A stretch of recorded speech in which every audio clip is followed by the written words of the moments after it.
నమస్కారం వార్తలకు స్వాగతం. ముందుగా ముఖ్యాంశాలు. CM Chandrababu Naidu press meet, పలు అంశాలపై వివరణ.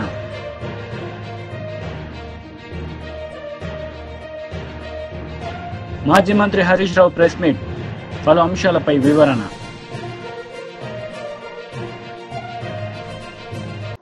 సీఎం టీడీపీ అధినేత నారా చంద్రబాబు నాయుడు ప్రెస్ మీట్ నిర్వహించారు. ఈ సందర్భంగా పలు అంశాలపై ఆయన మాట్లాడారు. ప్రధానంగా బుడమేరు బ్రీచ్ క్లోజ్ చేయాలి. దానివల్ల నీళ్లు వచ్చేది ఆగుతుంది. ఇప్పుడుండే నీరన్నీ కూడా డ్రైన్ చేయాలి. ఇవన్నీ బయట వెళ్లిపోవాలి. అప్పుడే మేము చేసే పనులకు సార్థకత ఉంటుంది. ఈరోజు 6వ రోజు చాలా స్ట్రగుల్ చేస్తున్నాం. నిన్న మళ్ళా వర్షాలు వచ్చాయి. వర్షాలు వచ్చిన తర్వాత 3 బ్రీచ్ల్లో 2 బ్రీచ్ని క్లోజ్ చేశాం. ఒకటి ఉంది. ఆ ఒకటి వల్ల 40-50% నీళ్లు వచ్చే పరిస్థితి వస్తా ఉంది. నిన్న 9,000 క్యూసెక్స్ ఆఫ్ వాటర్ వచ్చింది. ఆ వాటర్ వల్ల కొద్దిగా కొన్ని ప్రాంతాల్లో లెవెల్స్ పెరిగి మళ్లా ఇబ్బంది కలిగించే పరిస్థితి వచ్చింది. ఇప్పుడు తగ్గింది. దగ్గర 3,000-3,500 వస్తా ఉంది. అయితే రాత్రికి గాని తెల్లవారి లోపల ఆ బ్రీచ్ ని ఆ గండి పడిన దాన్ని క్లోజ్ చేయబోతున్నాం. వెరీ డిఫికల్ట్ గా ఉంది. అయినా కూడా సర్వశక్తులు ఒడుతున్నాం. ఆన్ వర్కింగ్ దాన్ని ఎట్లా క్లోజ్ చేయాలనో ఈ బోల్డర్స్ తేవడం, అక్కడ ఒక మంత్రి దీపని కూర్చోవడం, ఈవెన్ మిలిటరీ కూడా, ఆర్మీ కూడా వచ్చారు. వాళ్ళు కూడా దీనికి ఫస్ట్ టైం మాకు కొత్త వర్క్ ఇది. ఇంతవరకు చాలా పనులు చేశాం కానీ ఈ పని మాకు కొత్తగా కనబడిస్తా ఉంది. మీతో కూడా కలిసి మేము కూడా ఆలోచనలు వాళ్ళు కూడా చెప్పే పరిస్థితికి వచ్చారు. కానీ ముందుకు పోతున్నాం.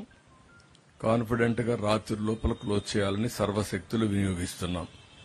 అదైతే పైన నుంచి వచ్చే వాటర్ మనకు ఈరోజు మధ్యాహ్నం కూడా నేను అడిగాను, ఎక్కడైనా క్యాచ్మెంట్ ఏరియాలు రెయిన్స్ పడ్డాయని అడిగాను. ఎక్కడా క్యాచ్మెంట్ ఏరియాలు రెయిన్స్ పడలేదు ఈ రోజు వరకు మధ్యాహ్నం నుంచి. ఇప్పుడు ప్రస్తుతానికైతే ఇన్ఫ్లోస్ రావనేది ఒక నమ్మకం. మళ్లీ ఇప్పుడు రాత్రికి పడితే 5-6 గంటల్లో మళ్ళా నీళ్లు వచ్చే ప్రమాదం వస్తుంది. ఏదేమైనా అన్ని జాగ్రత్తలు తీసుకుంటున్నాం. అన్ని కంట్రోల్ చేయడానికి ముందుకు పోతున్నాం. ఇంకొక పక్కన ఒక వార్ ఫుటింగ్ లో మొత్తం కార్యక్రమాలన్నీ చేస్తున్నాం. ఎప్పటికప్పుడు నేను 4-5 రోజుల నుంచి చెప్తున్నాను, పబ్లిక్ నుంచి మేము ఫీడ్బ్యాక్ తెప్పించుకుంటున్నాను. ఐవీఆర్ఎస్ ద్వారా వేరియస్ ఇన్ఫర్మేషన్ తెప్పించుకొని దాని మీద ఏ విధంగా యాక్ట్ చేయాలనో మా వాళ్ళకు కూడా ఫీడ్బ్యాక్ ఇచ్చి ముందుకు తీసుకెళ్తున్నాం. 149 సచివాలయాలు అర్బన్ ఏరియాలో, ఒక 30 సచివాలయాలు రూరల్ ఏరియాలో, అదే సమయంలో 32 వార్డుల కింద డివైడ్ చేసి, డివిజన్ల కింద డివైడ్ చేసి ఎప్పటికప్పుడు వచ్చిన సమాచారాన్ని అక్కడుండే ఇన్ఛార్జెస్ పంపిస్తున్నాం. వాళ్ళు కూడా యాక్టివేట్ చేస్తున్నాం. ఇంకా లాస్ట్ మైల్ రీచ్ కావడానికి ఏమేం చేయాలన్నా అవన్నీ చేస్తున్నాం. ఈరోజు మీరు చూస్తే శానిటేషన్ మొత్తం జరిగిందా లేదా అని అడిగితే దగ్గర 76.2% మా ప్రాంతంలో శానిటైజేషన్ బాగా జరిగిందని చెప్పే పరిస్థితికి వచ్చారు.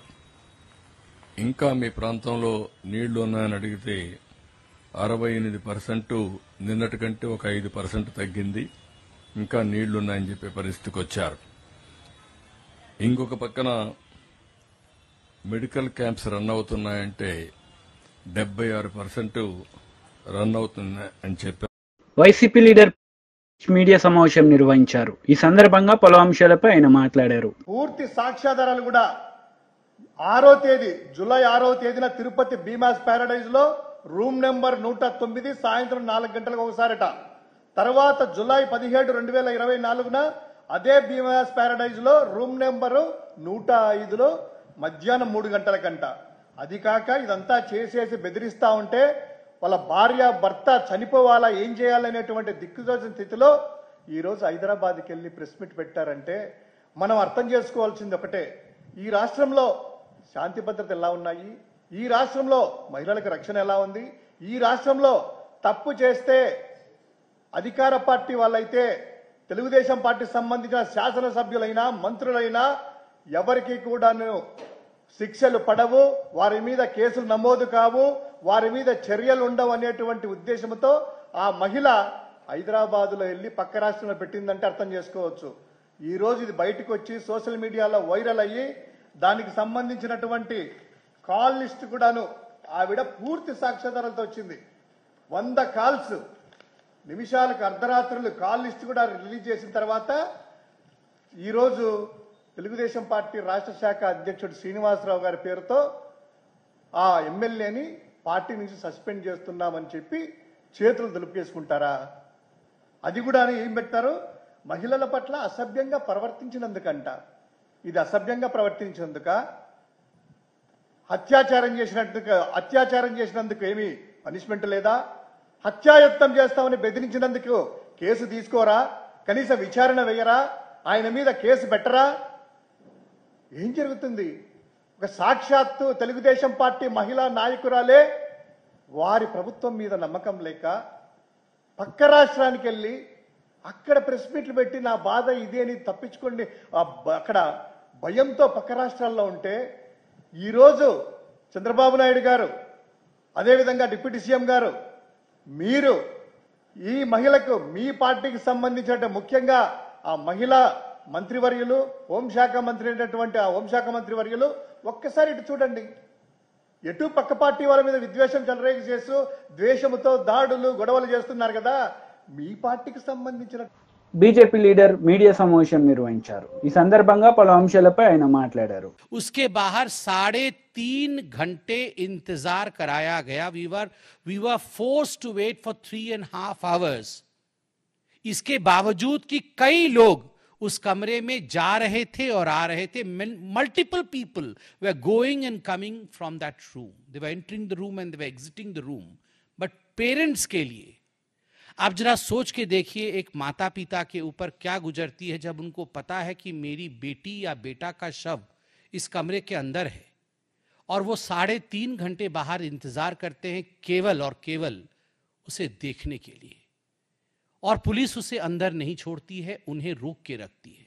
और बार बार पिता बाद में कहते हैं, बार बार हमें बताया जा रहा था कि आप यहां मत खड़े होइए, आप प्रिंसिपल के कमरे में जाइए. वो प्रिंसिपल जो आज गिरफ्तार है, मिस्टर घोष, आप प्रिंसिपल के कमरे में जाइए और वहां बैठिए. हमने मना कर दिया कि हम प्रिंसिपल के कमरे में नहीं जाएंगे, हम इसी कमरे के बाहर इंतजार करेंगे. 3.5 घंटे इंतजार करने के पश्चात कुछ मिनटों के लिए मुझे अंदर बुलाया गया. आप सोचिए, ऐसा क्या करना चाहती थी पुलिस, ऐसा क्या करना चाहता था वहां का प्रशासन? उन 3.5 घंटों में बार बार उनके पेरेंट्स को, उनके माता पिता को प्रिंसिपल के कमरे में भेजकर उस एरिया को खाली करा करके क्या करना चाहती थी प्रशासन आखिरकार? और सबसे बड़ी बात, दूसरे नंबर प्रश्न में उनके पिताजी पूछते हैं कि एक ब्लैंक कागज में, खाली कागज में हमें हस्ताक्षर करने कहा गया एंड वी रिफ्यूज्ड, हमने मना कर दिया. शव अंदर पड़ा है बच्ची का, बाहर 3.5 घंटे से माता पिता इंतजार कर रहे हैं, और एक ब्लैंक कागज, कोरा कागज लाकर पुलिस कहती है आप इसमें हस्ताक्षर कर दीजिए, प्रशासन कहता है आप इस कोरे कागज में हस्ताक्षर कर दीजिए. वाई? ये 21st सेंचुरी है, पढ़े लिखे माता पिता हैं.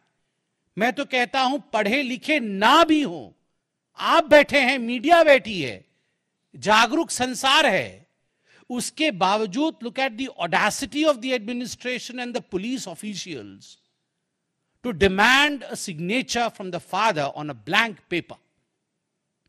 क्या लिखना चाहते थे आप ऊपर में कि बेटी ने सुसाइड किया है? मैं मानता हूं इसमें किसी प्रकार से कोई मर्डर नहीं हुआ है, रेप नहीं हुआ है, ये मैं जानता हूं. ये लिखना चाहते थे? ब्लैंक पेपर में हस्ताक्षर तभी कराते हैं जब आपके मन में खोट है, आपके मन में चोर है. प्रश्न नंबर 3, क्वेश्चन नंबर 3 जो पिता पूछते हैं, वाई डिले इन पोस्टमार्टम, कि आखिरकार पोस्टमार्टम करने में, पीएम करने में आपने डिले क्यों किया? पूरा का पूरा टाइमलाइन पिताजी ने उनका दिया हुआ है. उन्होंने कहा कि पोस्टमार्टम जो है जिस प्रकार से काम चल रहा था, एट दी मोस्ट लेट भी करते तो 5 बजे तक पूरा हो जाना चाहिए था, मगर पोस्टमार्टम उसके बाद होता है। सबसे बड़ी बात है जो पिताजी पूछते हैं विक्टिम के, उनके पिताजी पूछते हैं कि आखिर क्या कारण था कि अस्पताल ने एफआईआर नहीं किया। बॉडी सुबह मिल गई मगर अस्पताल ने एफआईआर नहीं किया। अंततो गत्वा 4 మాజీ మంత్రి హరీష్ రావు మీడియా సమావేశం నిర్వహించారు. ఈ సందర్భంగా పలు అంశాలపై ఆయన మాట్లాడారు. కేసీఆర్ గారి హయాంలో 5 ఏళ్లలో 2018 నుంచి 2023 వరకు ఈ స్మగుల్డ్ వెపన్స్ ఎన్ని సీజ్ చేసిందంటే 200 సీజ్ చేసింది. కానీ కాంగ్రెస్ ప్రభుత్వం వచ్చిన 9 నెలల్లో 230 స్మగుల్డ్ వెపన్స్ సీజ్ అయినాయి. అంటే నాటు తుపాకులు రాజ్యం వెళ్తున్నాయి. అడ్డగోలుగా స్మగుల్డ్ వెపన్స్ ఈ రాష్ట్రంలోకి దిగుమతి అవుతా ఉన్నాయి. లా అండ్ ఆర్డర్ కుప్పగూలింది. ఇవాళ ప్రభుత్వం నిద్రపోతున్నటువంటి పరిస్థితి మనం చూస్తా ఉన్నాం. అంటే ఈ రకంగా మొత్తంగా మన రాష్ట్రం యొక్క క్రెడిబిలిటీని దెబ్బతీస్తా ఉన్నది ఈ ప్రభుత్వం. మరి కొత్త డీజీపీ వచ్చిండు. ఈ డీజీపీ గారు వచ్చిన తర్వాత ఆయన వచ్చి అంత 2 నెలలు అయిందో లేదో, 2 నెలల్లో రాష్ట్రంలో 4 మత కలహాలు జరిగినాయి. ఆ రోజు 10 ఏళ్ల కేసీఆర్ గారి హయాంలో ఎక్కడా మత కలహాలు జరిగేది కావు. ఈ ప్రభుత్వం ఇవాళ ఈ డీజీపీ గారు వచ్చినాక 4 జరిగినాయి. ఒకటేమో నిర్మల్లో, రెండవది సనత్ నగర్లో, మూడవది గోషామహల్లో, 4వది జైనూర్లో. 4 చోట్ల ఈరోజు మత కలహాలు జరిగినాయి. ఈ డీజీపీ గారు వచ్చిన తర్వాత సిస్టమ్ మొత్తం కొలాప్స్ అయిపోయింది. ఇలా నేను వ్యక్తిగతంగా ఎవరితో మాట్లాడతలేను. సరి అయిన అధికారిని సరి అయిన స్థానంలో పెట్టాలి. మా మెదక్ జిల్లాలో లా అండ్ ఆర్డర్ ప్రాబ్లం వచ్చి మత కలహాలు జరిగినాయి ఒక 2 నెలల క్రితం. జరిగితే అప్పుడు అక్కడున్న ఎస్పీ గారు బాగాలేరని, డిఎస్పీ గారు బాగాలేరని, వాళ్ళ ఫెయిల్యూర్ వల్ల జరిగిందని వాళ్ళని ట్రాన్స్ఫర్ చేసిండ్రు. ట్రాన్స్ఫర్ చేస్తే ఎక్కడికి చేసిండ్రు? మెదక్లో మత కలహాలు జరిగినాయని లా అండ్ ఆర్డర్ లో ఫెయిల్ అయిందన్న ఎస్పీని తెచ్చి హైదరాబాద్ ఈస్ట్ జోన్ డీసీపీగా పోస్టింగ్ ఇచ్చిండ్రు. అంటే మీరు అవార్డు ఇస్తుండ్రా, ప్రమోషన్ ఇస్తుండ్రా, పనిష్మెంట్ ఇస్తుండ్రా? అంటే మీరు సరిగ్గా పనిచేయడం లేదు. ఈ విషయాలు ఇవన్నీ కూడా చాలా ఆందోళనకరంగా ఉన్నాయి. అందువల్ల మేము కేంద్ర హోంశాఖను కూడా కోరుతా ఉన్నాం. ఈ రాష్ట్రంలో మహిళలకు భద్రత కరువైంది. ఇవాళ లా అండ్ ఆర్డర్ కొలాప్స్ అయింది. కేంద్ర హోంశాఖ జోక్యం చేసుకోవాలని, కేంద్ర ప్రభుత్వం స్పందించాలని చెప్పి కూడా మేము కోరుతా ఉన్నాం. జాతీయ మహిళా కమిషన్ కూడా స్పందించాలి. ఇవాళ రోజు మహిళలపై అత్యాచారాలు నిత్య కృత్యమైపోయినాయి ఈ రాష్ట్రంలో. జాతీయ మహిళా కమిషన్ కూడా స్పందించాలని చెప్పి కూడా మేము ఈ సందర్భంగా కోరుతా ఉన్నాం. డయల్ 100 పనిచేస్తలేదు. గతంలో డయల్ 100కి ఫోన్ చేస్తే 5 నిమిషాల్లో 10 నిమిషాల్లో పోలీసు వాహనం వచ్చేది. ఈ మధ్య మనం చూసాం నాగర్ కర్నూలులో ఒక రైతు డయల్ 100కు ఫోన్ చేస్తే 40 నిమిషాలైనా పోలీసు వాహనం రాలేదు. 40 నిమిషాలు కొడుతూనే ఉన్నారు అతన్ని. చివరికి ఆయన ప్రాణం పోయింది, ఆ రైతు ప్రాణం పోయింది. డయల్ 100 కూడా పనిచేయని పరిస్థితి వచ్చింది. టీడీపీ పోలిట్ బ్యూరో సభ్యులు వర్ల రామయ్య మీడియా సమావేశం నిర్వహించారు. ఈ సందర్భంగా సీఎం జగన్ రెడ్డిపై మండిపడ్డారు. చేసింది ఎవరు? దానికి నిర్మాత ఎవరు? దీని వెనుకున్న అసలు సూత్రధారుల్ని బయటకు తీయాలని చెప్పి కూడా మరొకసారి మేము డిమాండ్ చేస్తున్నాం. అరెస్ట్ అయిన అతన్ని, అరెస్ట్ కాబోతున్న వాళ్ళని, వీళ్ళందరినీ కూడా పోలీస్ కస్టడీకి తీసుకోవాలా? అరెస్ట్ చేసి రిమాండ్కి పంపిన తర్వాత పోలీస్ కస్టడీకి తీసుకొని ఈ కుట్రలో భాగస్థులు ఎవరు, అసలు సూత్రధారులు ఎవరు, దాడి చేయమని చెప్పింది ఎవరు, ఇది బయటకు తీయాలని చెప్పి కూడా పోలీసు వ్యవస్థని మరలా నేను కోరుతూ ఉన్నాను. నేను ఆనాడు అడిగాను, ఈరోజు అదే అడుగుతున్నాను. నేను వెనకాకపోతే ఇతను చెబుతాడా ఈ ఎంపీ, అతనికి అంత బుర్ర ఉందని నేను అనుకోవట్లా. దీని వెనక పెద్దలు ఉన్నారు. ఎవరో పెద్దలు? జగన్మోహన్ రెడ్డి గారు, ఆ పార్టీ అధ్యక్షుడికి తెలియకుండా దాడి జరుగుతుందండి పార్టీ ప్రధాన కార్యాలయం మీద. చెప్పు తమ్ముడు, నవ్వుతున్నాను. దాడి జరుగుతుందా? సజ్జల రామకృష్ణారెడ్డికి తెలియకుండా దాడి జరుగుతుందా? ఇది కాన్స్పిరసీ అంటున్నాను నేను. ఎంతమంది వచ్చారండి ఆ రోజున? అందరూ తాగి ఉన్నారు. అందరి చేతుల్లో బీర్, వాళ్ళు గోల్డెన్ ఈగల్ ఏంటారో చూసాం, అదే లేబుల్ కూడా గోల్డెన్ ఈగల్ బీర్ పేరు, గోల్డెన్ ఈగల్ బీర్ బాటిల్స్. తాగినోడికి తాగినంత ఎవరు పోయించారు వీళ్ళకి మందు? ఈ బీర్ బాటిల్స్ ఎవరు కొన్నారు? ఎక్కడ కొన్నారు? వాళ్ళ పార్టీ ఆఫీసులో తాగారా? సీఎం గారి ఇంట్లో తాగారా? సజ్జల రామకృష్ణారెడ్డి గారు వేరే చోట అరేంజ్ చేశారు వీళ్ళందరికీ. ఎన్ని వందల బాటిల్స్ ఆ రోజున ఖాళీ అయి ఉంటాయి. ఎన్ని బాటిల్ తాక్కపోతే వాడు అడాసిటీ. నేను చాలా కాలం పోలీస్ ఆఫీసర్ పనిచేశా. బీర్ బాటిల్ ఖాళీ చేసి విసురుతారు, మొత్తం తాగి చుక్క కూడా లేకుండా ఊపి ఊపి తాగుతారు. చివరిలో లక్కీ డ్రాప్స్ కూడా వదలకుండా తాగి ఆ ఖాళీ బాటిల్ విసిరి కొడతారు. కానీ మా ప్రధాన కార్యాలయం మీద నిండు బాటిల్తో సగం బాటిల్స్, పావు బాటిల్స్ వదిలేడు. వాడికి ఎక్కువైపోయింది. ఒక్కొక్కడు 5, 6, అర డజన్ 10 బాటిల్ కూడా తాగి ఉంటారు. ఆ రకంగా దీనికి ప్లాన్డ్గా చేశారు కొంతమంది. I came to they have consumed drugs also. Drugs, గంజాయి సప్లై చేస్తారంటే ఎవరు సప్లై చేశారు? ఎవరు? ఈ కుట్రదారులు సప్లై చేశారా? పలు అంశాలపై వివరణ. ఈ పాత్రధారులో కొంతమంది సప్లై చేశారా? నేను అందుకే పొద్దున ఆ జైలు డాక్టర్ గారిని కూడా అడిగాను. బీఆర్ఎస్ నేతలు ప్రెస్ మీట్, పలు అంశాలపై అరెస్ట్ వివరణ. చేశారు. ఈ డ్రగ్స్ ఏమైనా తీసుకున్నారేమో మీరు ఎగ్జామిన్ చేశారని అడిగాను నేను. బ్లడ్ శాంపుల్ తీసుకోవాలి కదా. ఈ అరెస్ట్ అయ్యే ముద్దాయిలు ఎంతమంది ఉన్నారు? అందుకే నేను ఈ కేసును ఆ రోజు డ్రగ్స్ ఇన్ఫ్లుయెన్స్లో ఉన్నారు వాళ్ళు చాలామంది. గంజా తాగి ఉన్నారు. గంజా సప్లై చేసిన వాళ్ళు ఎవరు? జగన్మోహన్ రెడ్డి గారు వచ్చిన తర్వాత కదా గంజా ఇంత ప్రాబల్యం చెందింది ఆంధ్రప్రదేశ్ రాష్ట్రంలో. గంజాయి సప్లై చేసింది ఎవరు? ఎంతమంది గంజాయి పుచ్చుకున్నారో కూడా తేలాల్సి ఉంది. అందుకే అరెస్ట్ చేసిన వాళ్ళందరినీ కూడా నార్కోటిక్ టెస్ట్ కూడా చేయాలా. ఐ మీన్ ఈ డ్రగ్స్ టెస్ట్ కూడా చేయాలా. వాళ్ళు బ్లడ్ టెస్ట్ చేస్తే బయటపడుతుంది డ్రగ్స్ తీసుకున్నారా లేదా. నేను పోలీసుని కూడా రిక్వెస్ట్ చేస్తున్నా, ఈ డ్రగ్స్ కేసెస్ కూడా యాడ్ చేయాలా మీరు. ఎఫ్ఐఆర్కి రిమాండ్కి పంపించేటప్పుడు కూడా డ్రగ్స్ రిలవెంట్ సెక్షన్స్ కూడా యాడ్ చేయాలా. ఇప్పటికే కోర్టుకు చెప్పాలా మీరు. డ్రగ్స్ లేకపోతే అంత. ఆ రోజు నేను ఉన్నామండి. I was present. సెకండ్ ఫ్లోర్లో ఉన్నాను నేను. మా Pattabhi was the target on that day. మా అశోక్ బాబు గారు ఉన్నారు, మా మాల్యాద్రి గారు ఉన్నారు, మా రామాంజనేయులు ఇప్పుడు ఎమ్మెల్యే ప్రతిపాడు ఆయన ఉన్నారు.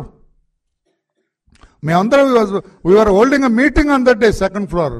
అదృష్టం మా లోకేష్ బాబు టెక్నికల్ ఏమంటారు దాన్ని, లాక్ ఓపెన్ అవ్వాలా. అది ఓపెన్ అయి ఉంటే మేమందరం కూడా బాధేసేవాళ్ళం. అందుకే కడుపు మంటతో చెబుతున్నా నేను. డ్రగ్స్ కూడా తీసుకున్నాను. ఎవడో కంట్రోల్లో లేరు.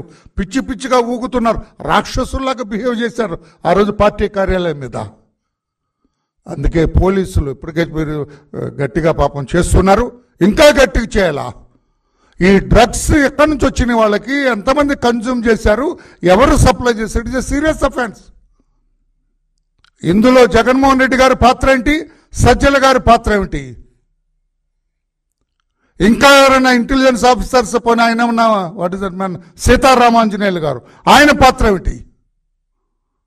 ఈ దాడి జరుగుతున్నది ఇంటెలిజెన్స్కి తెలియకుండా ఎందుకు ఉంటుందండి? ఇంత దాడి, ఇంత preparation, consumption of so much of beer bottles, liquor and all this things. Intelligence వాళ్ళకి తెలియకుండా జరుగుతుందని నేను అనుకోవట్లేదు. ఆయన పాత్ర ఏమిటి? వీటన్నిటిని కూడా వెలికి తీయాలా. ఇంటెలిజెన్స్ ఇంత దాడికి ప్రిపేర్ అయినప్పుడు, ఇంత ప్రిపరేషన్ జరిగినప్పుడు,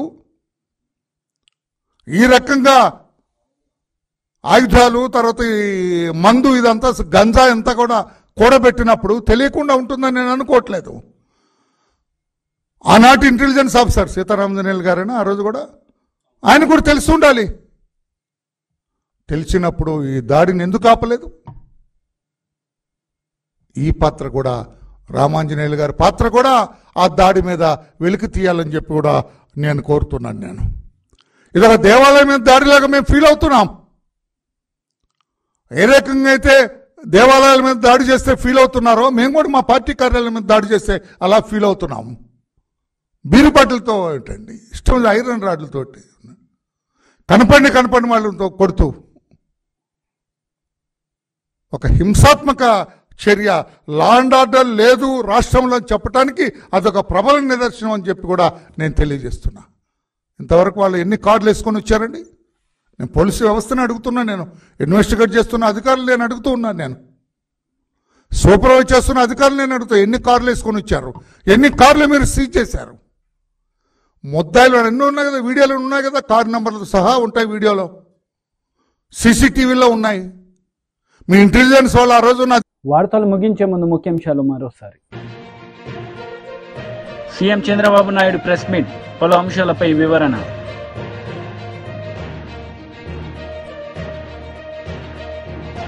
మాజీ మంత్రి హరీష్ రావు ప్రెస్ మీట్, పలు అంశాలపై వివరణ.